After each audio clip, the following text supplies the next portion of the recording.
እሺ መልካም እንግዲህ ያነሳን ያለነው ስለ ሚካኤል ነው። ሚካኤል ሰዎችን ያድናል ወይ ከሲኦል ያስወጣል ወይ ነው ፖይንቱ። እሺ ስለዚህ እሱ በቃ እሺ፣ በደንብ በመጽሐፍ ቅዱስ ነው የምንነጋገረው። መጽሐፍ ቅዱሳችን ፖይንት እናነሳለን። ስለ መላእክት ያድናሉ ወይ ብለን ስንነጋገር በመጀመሪያ መጽሐፍ ቅዱስ ቁልጭ ባለ አማርኛ ምንም የእግዚአብሔር መልአክ በሚፈሩ ዙሪያ ይሰፍራል ያድናቸውም አይደለም። መዝሙረ ዳዊት ምዕራፍ 34 ቁጥር ላይና አሁን ቅድም አንተ ያነሳኸው ከእሳት ያድናሉ ማለት ከሲኦል ያድናሉ ብለሃል አይደለ? እንዲሁም ትንቢተ ኢሳይያስ ምዕራፍ 23 ከቁጥር 9 ላይ የምናነበው ቃል በጣም የሚገርም ቃል ነው። እኔ በጣም የሚያሳርፍ ላይ ነው እና ቁጥር 23 ቁጥር 9 ላይ እንዲህ የሚል ቃል አለ። 23 ቁጥር 9 ላይ እንዲህ ይላል። እሺ 23 ቁጥር 9 ይህ የቀደመ የሰራዊት ጌታ እግዚአብሔር እሱም 23 ቁጥር ትንቢተ ኢሳይያስ ምዕራፍ 23 ቁጥር 9 ላይ ባይብል ከያዛችሁ ወይስ ከምከፍት ትጠብቁኛላችሁ? እሺ እንጠብቃለን፣ ችግር የለውም። ከሲኦል እንደሚያስወጣል ታሳየን ነው ጠቅሰው። የፊቱን መልአክ አዳናቸው ተቤዣቸው የሚል የመጽሐፍ ቅዱስ ክፍል አለና ማዳናቸውንና እንደ ተቤዣቸው መልአኩ እንደ ተቤዣቸው አዳናቸው በመጽሐፍ ቅዱስ እንናያሳዩ። ምን በሉ አሁን እኮ ያድናል የሚል ቃል እየፈለግ እሷን ሰርች አድርገን እንድትመልስልን አይደለም እኮ ጥያቄው። አይ ሰርች ማድረግ ሳይሆን ሰርች ማድረግልህም እኮ ሰርች ማድረግልህም አይደለም ቃሉን ነው ያማለት ሰርች ማድረግ የሆነ ወዳጄ ስማኝ፣ መጀመሪያ ተረዳው ጥያቄያችንን። ተረድቻለሁ እኮ ተረድቻለሁ። አልተረዳኝ። ምንድን ነው የጠየቅኩ? በቃ እኮ የእግዚአብሔር መልአክ በሚፈሩ ዙሪያ ይሰፍራል ያድናቸው። ቅድም ያልኩህ ጠየቅኩ። ከተረዳኝ ምንድን ነው የጠየቅኩ? መላእክት ያድናሉ ወይስ አያድኑም በሚለው አይደለ? ከዛ በኋላ ደግሞ እኮ ተረጋጋ፣ ልነግርህ እኮ ነው። አሁን እያንዳንዱ ሁለቱንም ሰምቻለሁ። ከእሳት ያድናሉ አይደል የሚለውን ከእሳት አላልኩም። ከምንድን ነው ያልኩ? ከሲኦል አይደለ እያልክ ያለው? ከሲኦል ነው ያልኩ።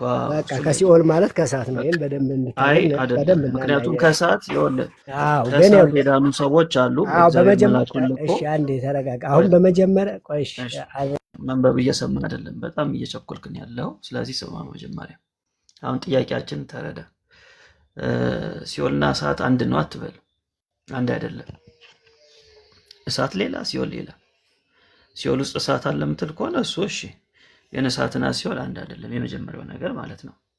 እኛ የጠየቅነው ጥያቄ መላእክት ስፔሲፊካሊ ሚካኤል ሰዎችን ከሲኦል ያወጣል ወይ ነው ጥያቄው።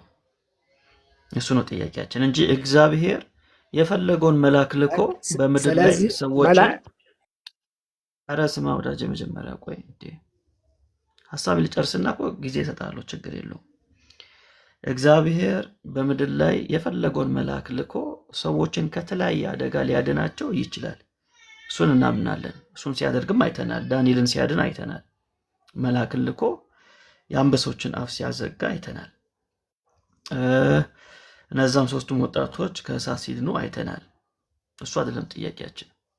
የእኛ ጥያቄ መላእክቶች ከሲኦል ያወጣሉ ወይ? ነፍሳትን ከሲኦል ያወጣሉ ወይ? ለዛውም ክርስቲያን ያልሆነንም ጭምር ከሲኦል ያወጣሉ ወይ ነው ጥያቄያችን። እሱ ነው። ስለዚህ ስለዚህ ማዳናቸውን ታምናለህ፣ እግዚአብሔር መልአክ እንደሚያድኑ ታምናለህ ማለት ነው። ከዛ ወደ ሲኦሉ እንድንገባ ማለት ነው። ስለዚህ መላእክት የተናገርኩት ነገር ግልጽ ነው። ስለዚህ ያድናሉ እንኳን በዚህ ቃሉ ያድናሉ ብለህ ታምናለህ ማለት ነው። በደንብ ስማኝ፣ ደጋግማ ጠይቀኝ። እግዚአብሔር የፈለገውን መልአክ ልኮ ከተለያየ አደጋ ሰዎችን ሊያድን ይችላል። ስለዚህ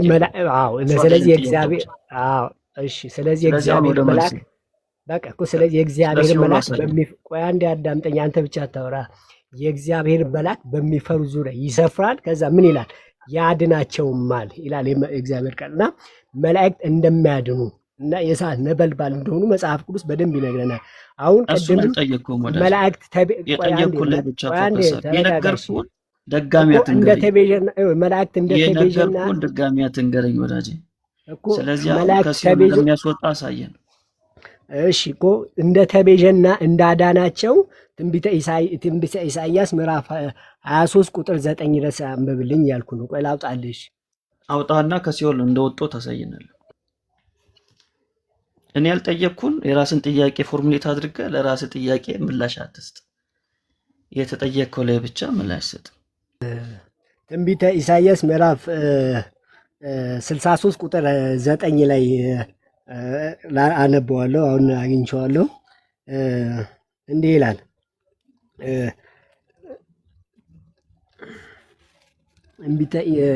ትንቢተ ኢሳይያስ ምዕራፍ 63 ቁጥር 9 ላይ ማለት ነው። እኮ አንብቦ እየጠበቅን ጭንቃቸው ሁሉ እርሱ ተጨነቀ፣ የፊቱ መልአክ እርሱ ተጨነቀ፣ የፊቱ መልአክ አዳናቸው፣ ተቤዣቸው። ያስተጋባል፣ ድምፅ በጣም ያስተጋባል። ወይም ወጥተህ ግባ ይመስለኛል። እሺ መጥተዋል። እሺ መንበሩ አዎ፣ ለምን እንዳስወጣችሁኝ አልገባኝም። ነግሬህ እኮ ነው፣ ድምፅ ያስተጋባ ነበር። ተመልሰህ ግባ። እኔ ነኝ ያስወረድኩ ስለነበር አልሰማኝም። እሺ ያስተጋባ ነበር በጣም። እሺ እንሂድ ወደ ቃሉና ወደ እግዚአብሔር ቃል እንሂድ። እሺ ትንቢተ ኢሳይያስ ምዕራፍ 63 ቁጥር 9 ላይ እንደሚል ቃል እናገኛለን።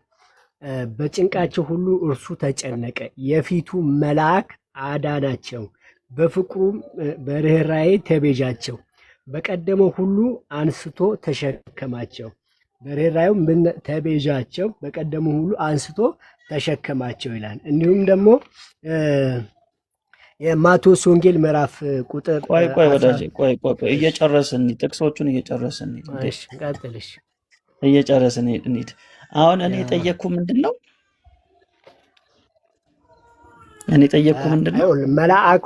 እኮ መልአኮቹ እንደተቤዠና እንዳዳነ እየተናገረ ነው። እኔ ምንድን ነው የጠየቅኩ ወዳጄ?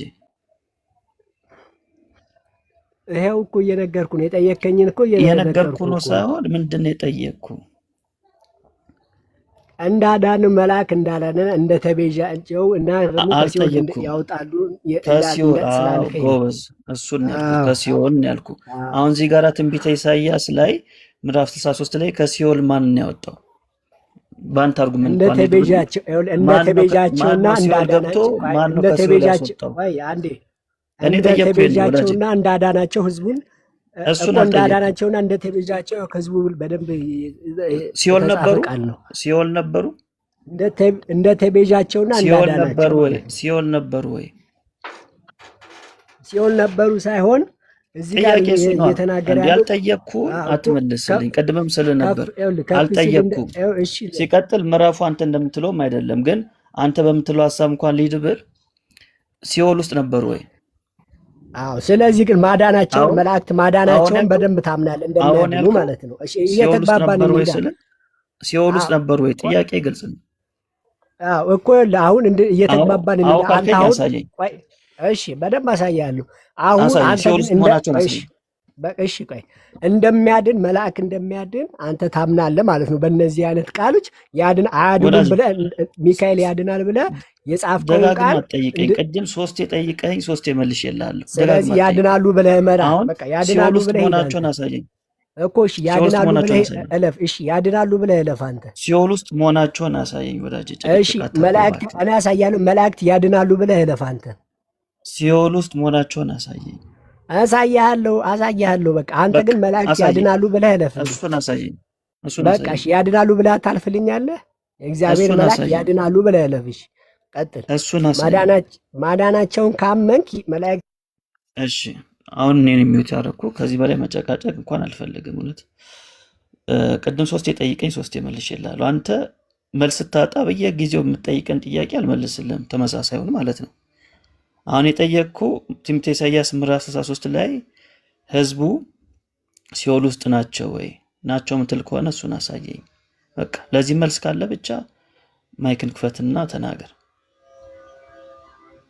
ቀጥል። አታቋርጠኝ። እሺ በደንብ እንድታዳምጠኝ ይፈልጋል። እኔ አሁን እያንዳንዱን አሁን የቅዱሳን መላእክት ከሲኦል ያድናሉ አያድኑም የሚለውን ነገር እንትን እንድንል መጀመሪያ አንተ መላእክት ያድናሉ ብለህ ማለት ወዳጅ አለ። ጥያቄ ይሄን ነው። አሳየኝ። የምታሳየኝ እንኳን እሺ አሳየኝ። ያድናሉ ማታሳየኝ ማለት ከሆነ ለምን ከበደ? የእግዚአብሔር ያስጨነቀ ቃል የለም። መጽሐፍ ቅዱስ የእግዚአብሔር ቃል ይኸውልህ ያድናሉ። እሺ አሁንም ሚዩት አድርጌያለሁ። ድጋሚ አትጠይቀኝ። ሶስቴ መልሼልሃለሁ። ለዛውም ታሪኮችን እያነሳው። ስለዚህ ድጋሚ አትጠይቀኝ። አሁን መልሱ በሲኦል መሆናቸውን አሳየኝ። ከሌለ እኮ በቃ ምንም የሚያስጨንቀ ሰው የለም። ደጋግመህ እኮ አስገቡኝ ያልኩህ አንተ ነህ። ስለዚህ ወደ መልስ ወዳጄ፣ ምንም ማስጨነቅ ምናምን አይደለም። ይኸውልህ እኛ የተጻፈውን ነው ወደ መልሱ እየነገርን ያለው። አሁን አንተ ግን ሲኦል መሆናቸውን የተጻፈውን አሳየኝ። ለመቀበል ለምን ከበደ? እሺ ያድናሉ የሚሉ አንተ ለምን አታዳምጥም? ሲኦል ውስጥ መሆናቸውን ያድናሉ አሳየኝ የሚለውን ወዳጄ። ቃል መቀበል ለምን ከበደ ነው? የእግዚአብሔር ቃል ነው የተጻፈው አይደለ? ያድናሉ ብሎ ለመቀበል ለምን ሲኦል ከበደ? ውስጥ መሆናቸውን አሳየኝ። አሁን እኮ ርዕሱ ሚካኤል ያድናል አይደለም የሚለው የእግዚአብሔርን ሲኦል መልአክ ውስጥ መሆናቸውን ያድናሉ አሳየኝ። ብሎ በመጽሐፍ በቃ ታችሁና ታብታባርክ። እኔ ቀልፊያ ሰልችቶኛል እውነት ለመናገር ባልመለሰልህ እሺ፣ ግን እዚህ ውስጥ ያለ ሰው መፍረድ ይችላል። ሶስቴ ነው የጠየቀኝ፣ እየቆጠርኩት ነበር። ሶስቴ መልሼልሃለሁ። የእግዚአብሔር ሰዎችን መላእክትን እየላከ እንደሚያድን እናምናለን ብዬ ስንት ነው የጠቀስኩልህ? ሶስቱን ወጣቶች ጠቀስኩልህ፣ ዳንኤልን ጠቀስኩልህ። ልክ መልሱ ሲጠፋበት እኔም ጠይቀኛል ማለት ነው። ልክ መልሱ ሲጠፋበት ይሄ እኮ ከእናንተ በላይ እኛን እንደውም ቴስት የምናደርገው። እሺ እግዚአብሔር መልአክን እየላከ ከስንት ነገር እንዳወጣ ከእናንተ በላይ እኛ መመስከር እንችላለን።